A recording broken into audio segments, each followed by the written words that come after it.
Welcome back to Cheche. We're live on Citizen TV. Today's guest is Bomet County Governor Isaac Ruto.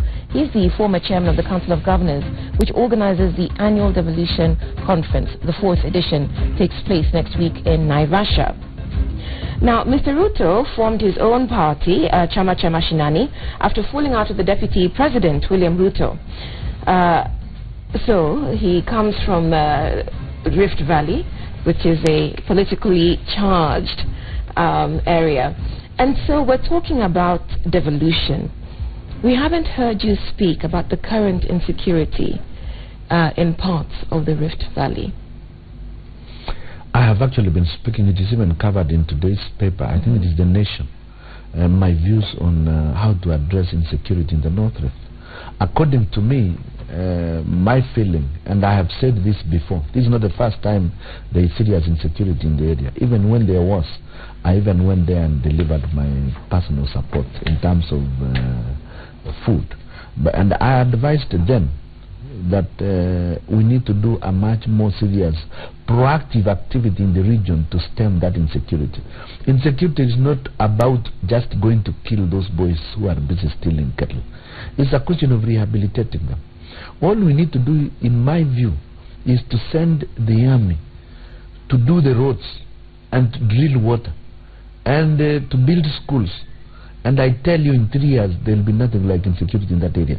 I have visited the place at the height of those problems, and I have just noted that some of the boys involved in cattle rustling are youngsters, 14-year-olds, 15-year-olds, 16-year-olds. These people should just be in school. If we ensure that these fellows all went to school, there will be no problem in that area. And then again, you send in the army or the police, and you still see them stealing the cows, because you can't get into those caves. You can't get into those areas. There are sorts of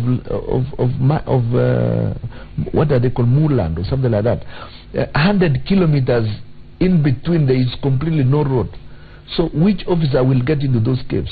They'll be killed by those boys because they are able to get into under stones.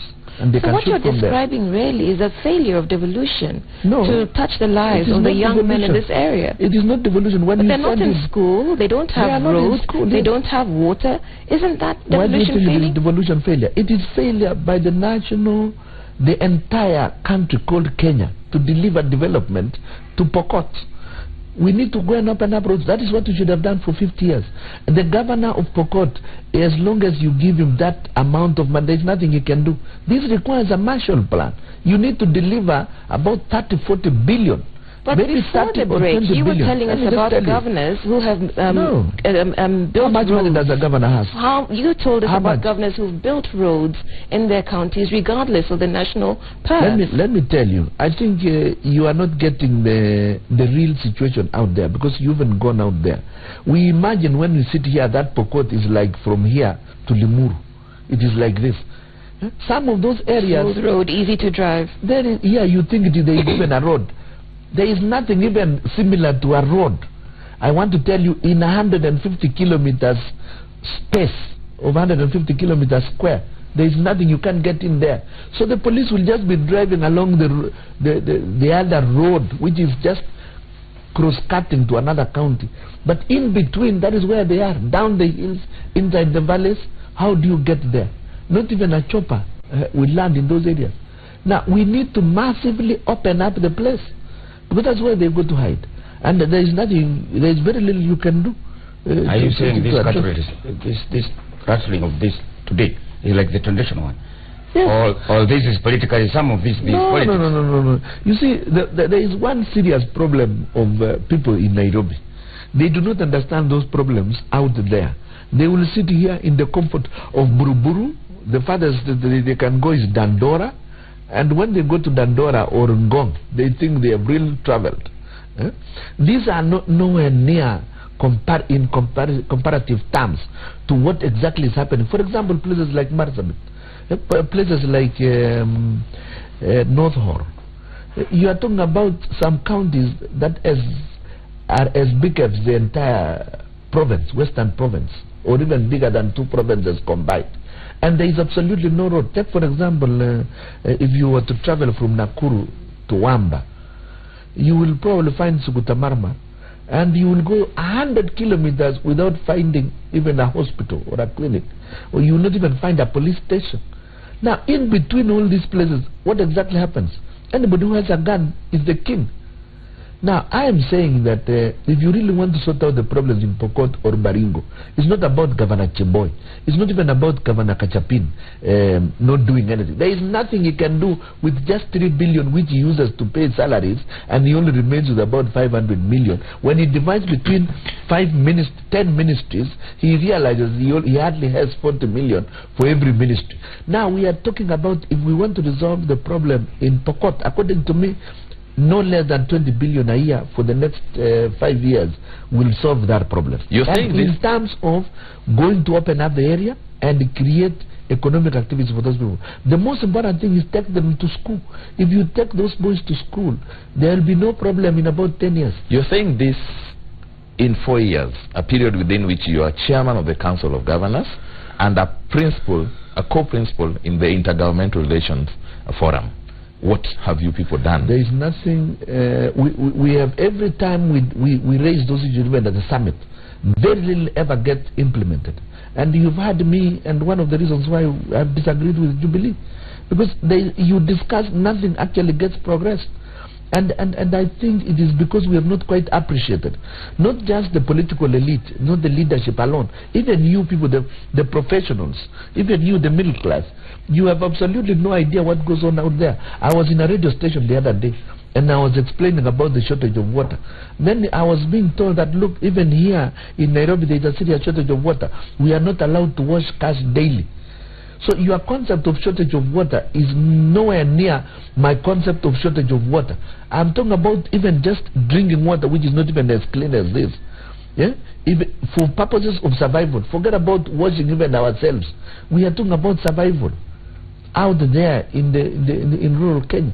So there is a serious disconnect between Nairobi and what happens in rural Kenya. It is reminiscent of the days of the kings. The days of the kings, for example, the one of France, where he was being told there is no bread. And the wife said, go and give them cakes. If there is no bread, give them cakes. That is what you people in Nairobi are telling us. That we feed the people with the cakes. I apply the same because logic. There is no bread. I will apply the same logic you apply for Nairobi to the same operations. If you look at the governor of those areas, yes, the governors of those areas where there is no drinking water for Mananchi, their lifestyle, and that is what. Where do you come from? I come from Meru.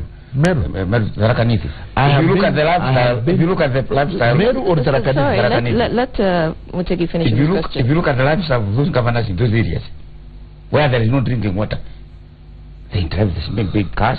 Their cars are washed every day. Every day they operate. They rave like the president of the Republic of Kenya.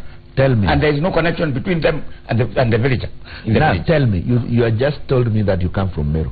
I come from Tharaka Nithi. I have been to Meru. Just mentioned Meru. I have been to Meru to open water tanks in rural Meru, and I went there to open about 3 water tanks in a day. We went there with Governor Munya, and I saw the water tanks he has actually built, and he even mentioned to me that he has built 90 water tanks in Meru. Now, I don't know whether you are getting these ideas. Tharaka Nithi, I haven't gone there, but you just mentioned Meru. It's not too far from Tharaka Nithi. There's no much difference. No much difference. But I went there to open water tanks built by the county government. What's the point? What's your point? My point here is there are serious efforts. No, there are serious efforts being done by the governors, like I saw in Meru, where you say you come from, going there to open water tanks. But the amount of money that is available is so meager that you can only do so much. Like in my county, for example, let me just give you an example. There is about 58 billion that has been set aside by the National Water Conservation just to do some 2 dams which have never been started. We are unable as a county to access even 500 million just to do extension of water supplies that are in existence that can even help to some extent deliver water. We were unable to get that. But there is 58 billion to build grandiose projects that are unlikely to be of any benefit for a year immediately. Which one is this? Like, for example, Itare water dam. Well, let's come back to the point that Mutegi was making, which is that your lifestyles are far removed from the lifestyles. I don't believe that is the question. I don't know because what remember you accused Nairobi residents of equating water scarcity to not having water to wash cars, and water in the scarcity in the counties being, you know, lack of clean drinking water. But you have clean drinking water when you go to Bomet. The governor of Pokot, where you say there is no water, has clean drinking water. If you've been opening water every day, yes, is he able to deliver that clean water in his one single tank of say 5,000 liters? Is he going to transfer the tank in his office to the whole of Pokot? Make me understand, Governor. You people have a shortage of funds. There is this question about lifestyles. Yeah. As a governor, I have I'm given one official car and one security car. Those are 2 vehicles. That is the convoy that disturbs you? It's not just about the governor. Sometimes when a governor visits a certain area, so many other people come. You don't even know who they are, but there will be very many people, and people will see maybe 10 cars coming in the same direction, and they think all those vehicles belong to the governor. Sometimes you don't even know who these visitors are. We're still not addressing the point. Governor, the lifestyle, how do you forget about the lifestyle? Okay. Remember also, you are paying the governors, and you are paying the MPs. All right, that's fine. That's very what they do. You are paying them but very my question is, you people get less money, and so Wananchi cannot experience the full delivery of devolution. How do you think that peasant farmer in Bomet feels when you say 1 tire of your car is 20,000 shillings? Yes. And she has not had food for the last 3 or 4 days? Yes, that is the question. That is the paradox of this country. So the little money you have can afford to buy you a tire at 20,000? Let me listen. It is not the governor choosing to buy a tire. First of all, the governor is allocated the vehicle. It must have a tire, isn't it? And we are not talking about that kind of money, by the way.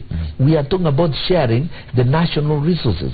You are giving the counties 12%, and you retain 87, 88, is it 88%? You retain 88% at the national level. What does this money do? What does the 87% do to alleviate the poverty in rural Kenya? You governors also collect revenue in your counties. Yeah. No, collect revenue from Mamamboga? Is that what you are telling me? We collect money from Mamamboga, yes. We collect revenue. Who come to the market? Why aren't you addressing ourselves to the sharing of the resources? That is what I normally have with all right, the national government retains 88%. No. You get only 12%. Yes. At the county level, how much does your office retain, and how much goes to the development that Wananchi desire of the 12% that you get? Of the 12%, we have a budget. We deliver in my county about 48% goes to development. But 48% of what? 48% of very little. I'm asking you about what should be debating at the national level, and I wish the senator was here. What we ought to be debating is the sharing of national resources to be able to change Pokot. And the senator is not here to speak to that. But you are here to talk about proper fiscal management and what a proper manager is able to do with the little they have. Yes, right. Okay, and so when you talk about, to do that. And so when you talk about Pokot not having anything, having a meager budget that, you know, is unable to do anything, surely a creative manager would have been able to turn around, to some extent, the fortunes of his people. Some governors have done better than others. Correct. And they get the same little money. Remember, the debate was about insecurity in Pokot. Yes. And I explained to you the original question, and the framework of that question is, what difference is devolution making to the people of Pokot who are mired in insecurity? And whose biggest problem is security, like she says. And I've just told you that, look, the questions of Pokot, for example, or maybe where you should transfer that question would be an ordinary county, like, for example, Trans Nzoia or Bomet. But if we are discussing Pokot, the county is too vast for the resources you are giving to the governor in Pokot. The Pokot governor can probably be able to address around West Pokot, that is where the around areas that are accessible. I'm telling you that even if you were to turn all the money that he gets and try opening up roads in those vast areas, hilly areas, you will not make any headway. But in terms of implementing, for example, in Nyeri, the Nyeri governor, for example, or the no, you want to compare like for like. If you want to compare like for like, let's take the counties of the northeastern, Garissa, Mandera, where we've had terrorism, or even Turkana, where there's, we have these sorts of conflicts over resources. Okay, these even Samburu, yes. And I want to tell you that Turkana, for example, will only be able to do so much. But remember, we are talking about from Kipish to Turkana, to Lodwar, for example, will be 300 kilometers. If you are talking about 300 kilometers, attempt even to do a road between Nakuru and Nairobi, that is only 150 kilometers. We are talking of a distance of between Nairobi and Eldoret. Now, what would you expect the governor of Turkana to do with the little money he has to cover 300 kilometers? He can open primary schools. He does. We've done that. For example, even in Samburu and a number of areas, they have built manyatas where Akina Mama can come when they are expecting, they come and stay to await delivery so that they are not caught up with impassable roads 200 kilometers away. These are stopgap measures. But for the long-term solution, we need to open up those areas in appropriate manner. But we've done a bit, like for example, I mentioned to you about Samburu doing manyatas for expectant mothers so that they can access medical care, because you cannot disburse medical care to every area for pastoralist communities. So you people only focus on money sent by the national government? The percentages of the money that we collect locally is meager. It's very little. What about the foreign trips that you make abroad and gobble so much money to look for investors? Or the money that is even in central bank? This is the government. Who is a former chair of the Council of Governors? Let me explain to you, and give me time also. The last time I traveled was about 2 years ago, other than when I was going for medical treatment last year November. But I have not traveled. And the last time I actually traveled on development issues, we were able to get medical equipment worth 140 million, and we've been able to deliver incubators for our health centers, beds, and other medical equipment on the basis of that traveling alone. So it's possible? Yes, it's possible. When you travel, you can actually get support. There are so many donors out there. But the debate should be, why do you go out begging when you are leaving resources here in Kenya to go and beg? But anyway, never mind that.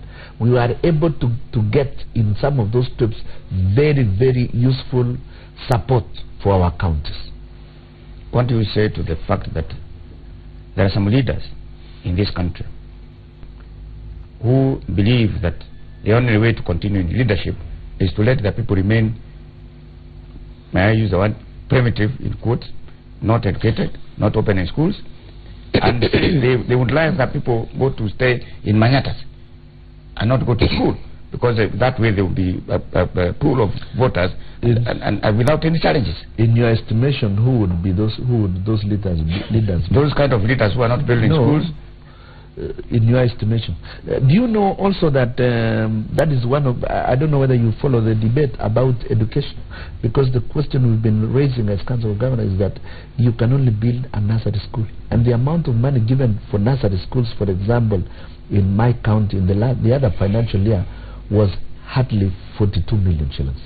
Now, if you tell me 42 million shillings, I have got ECD teachers who are about 1,000.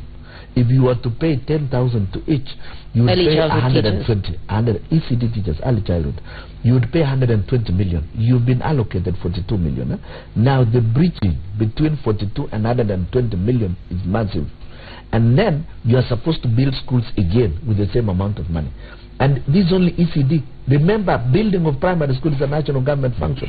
Building of secondary schools is a national government function. So, who is supposed to build schools, Banamutte? The national government. Yes. Yeah. Yes. That is exactly where the ball is. But that is why we are arguing. Why can't we appropriately transfer the functions of building primary schools? Infrastructure. We are not talking about employing teachers. We are not talking about curriculum. We are not talking about exams. We are talking about the infrastructure for basic education ought to be a county function. And the resources ought to follow that function. We should transfer enough resources to deal with that situation. That's why we are pushing for about 40-45% of the resources. We are not talking about the budget. We are talking about last year's collections, ordinary revenue. That could have been 1.2 trillion. We are not talking about the 2.2 trillion. We are talking about, in the 1.2 trillion, why can't you devolve 400 to deal with all these issues that Raya would like sorted out? But you will find in the National Assembly, the CRA proposes 350, and they slash to 299. To 299, and then even during the debate they slash it even further to 290. Now, are they paying attention even to CRA? Forget about paying attention to governors. There is a professional body called Commission for Revenue Allocation, which no one wants to look at. Now, this is where the debate should be. Are we committed to changing lives in Kenya? That's the question. Have you ever lobbied at the summit for anything and got it? We have done that. Nothing comes. There are times when we so nothing get you concession. So you don't get anything. We've gotten some concession once in a while, but the implementation becomes a problem. Even in IBEC, we go there, we argue, we table the issues. CRA is there. All the other professional institutions are there. They indicate what is reasonable, but nothing happens. There is a doctor strike going on. Yes. You are the people, the governors, who insisted on... you know what? Let's come to that issue after the break so that we can deal with it properly. This is Cheche on Citizen TV. Our SMS number is 22422 and our Twitter hashtag is Cheche. Tell us what difference devolution has made to your life.